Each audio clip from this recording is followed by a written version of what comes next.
Fear number 3. The fear of exposure makes me distant. The fear of disappointment or the fear of disapproval makes me defensive. And then the fear of losing control makes me demanding. When Adam and Eve sinned, they lost control of everything. They lost control of their perfect relationship.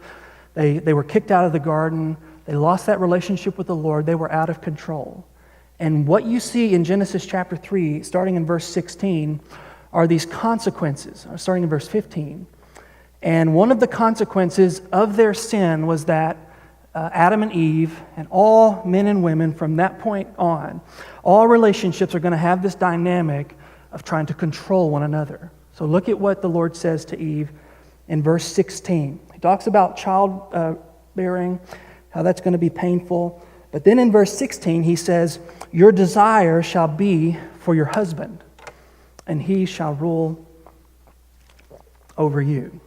This is where the battle of the sexes begins. I mean, this is why it's always tit for tat. It's always who's going to control who.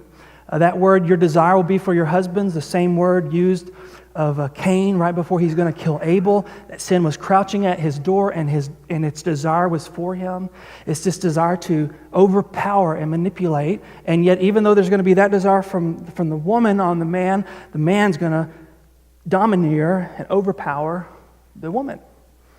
And you see this dynamic in not just husband-spouse relationships, but in all kinds of relationships. It's this, instead of cooperation, we're going to compete. Instead of working together against something or for something, we're going to work against one another. We're going to create our own points, score things for our own agenda. That's the fear of losing control. And the less in control you feel, the more controlling you become. You've probably seen this in your life. Maybe you've seen it in someone else. The more they feel like they're losing control, it's like they turn into another person. All of a sudden, they become very demanding. All of a sudden, they become very critical. They become very insecure. What is that? That's the fear of losing control, and it makes you demanding.